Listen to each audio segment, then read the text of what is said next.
Արդեն հերթական օրն է Արցախյան թեմաների կենտրոնում հայտնվել է Արթուր Օսիպյանը, հնարավոր է, որ ինքը Արթուրն էլ դեմ չի, որ համընդհանուր ուշադրության կենտրոնում լինի, չեմ բացառում նաև, որ Օսիպյանի հանդեպ որոշակի թերահավատություն ունեն ոմանք, գուցե շատերը, այդ թվում նաև արցախցիներից շատերը, բայց այդքանը պատկերացնելով հանդերձ պետք է ընդունել, որ Արթուր Օսիպյանը այդպես էլ հայաստանյան դաշտում չհասկացված ու չընդունված արցախցու կերպարի առնվազն մի մասն է, ավելի պատկերավոր օլիգարխ չէ, այսինքն, ինչպես ընդունված է ասել, 30 տարի Հայաստանը թալանած արյունախում Ղարաբաղցի չէ, չես կարող նրան ասել փախչել է արցախցիների մեծ մասի պես, իր ծննդավայրում է եղել, ի պաշտոնե զինվորական չի եղել, բայց տարբեր դրվագներում կարծես մարտական գործողությունների կամ առնվազն մարտական ծառայության մասնակցել է,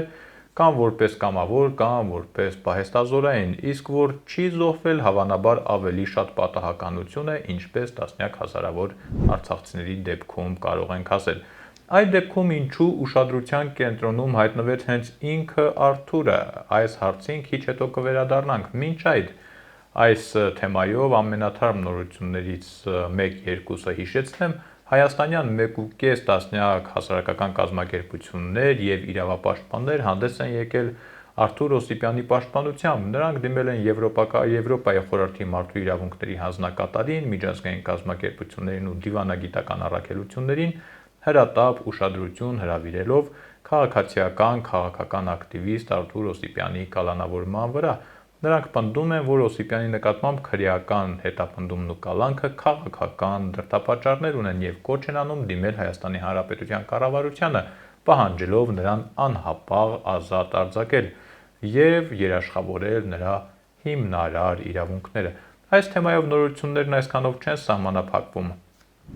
Գեղամ Օհանյան անուն ազգանունը հավանաբար ձեզ շատ բան չի ասի, բայց հենց այս անձնավորությունն է հունիսի 1-ից անժամկետ նստացույց սկսել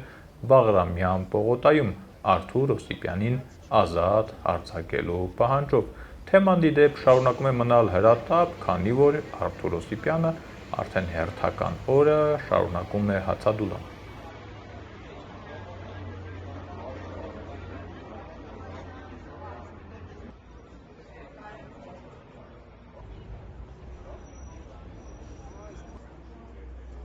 Հիմա շատ թռուցիկ այն մասին, թե իմ կարծիքով ինչու է ոչ օլիգարխ, ոչ գեներալ ու ոչ փախած ու նաև փառքաստու ոչ մեռած Օսիպյանը հայտնվել Փաշինյանի ուշադրության կենտրոնում։ Փաշինյանի մասին ավելի վատ խոսքեր ասողներ հաստատ եղել են ու նրանք այսօր բանտարկված չեն։ Էլ դավաճան, էլ Արցախը ծախող, էլ ինչ ասես չեն ասել։ Օսիպյանը թվարկածներից ոչ մի բան չասաց այդ հանդիպման օրը։ Կադրերը կարող ենք նայել, կրկին նայել, կարծես նաև չի էլ հայհոյել, ամենացավոտը սակայն հիշեցումն էր, որ Փաշինյանը 2018 թվականից հետո Արցախում պատասխանատվության բաժին ունի։ Այո, 2018-ի հեղափոխությունից կամ հեղաշրջումից հետո Արցախում հեղափոխություն կամ հեղաշրջում չեղավ, ինչ-որ բաներ կարծես սկսվել էին, բայց դրանք կանգնեցրեց հենց ինքը Երևանը։ Փաստացի 2018 թվականից ի վեր մինչև 2020 թվականը նոր Հայաստանի ներկայացուցիչները բավական հաջող ու քաղաքավարի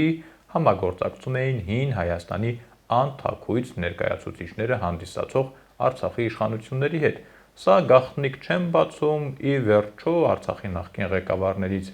և ոչ մեկը այնքան անազնիվ չի եղել, որ ժխտի, թե Հայաստանի նախկին իշխանությունների հետ կապեր ունի և անձնական, և գործնական։ Բայց նորից եմ կրկնում, դա չի խանգարել, որ Նիկոլ Փաշինյանն ու իր թիմը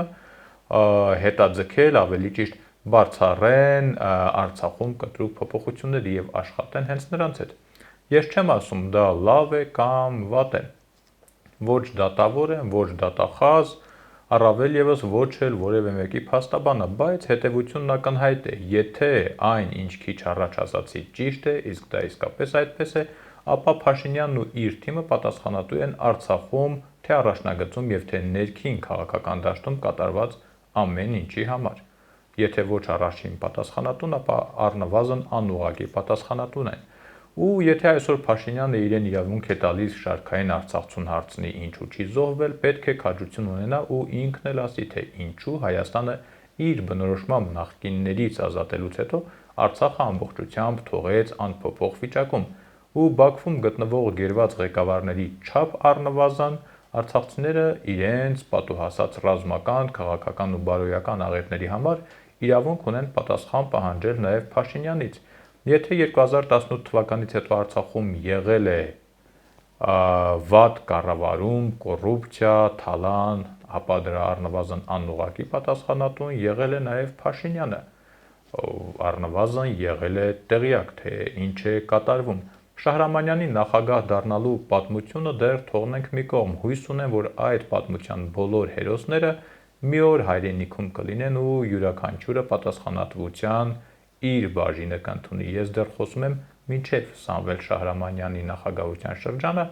երբ Արցախի ներքին կյանքում Փաշինյանի դերը փաստացի ոչ մերժվել էր եւ ոչ էլ ժխտվել։ Ահա մեր ճշմարտությունը, որը Փաշինյանին հիշեցնելը թանկ նստեց Արթուր Օսիպյանի վրա։ Եթե կարճ, այսքանը։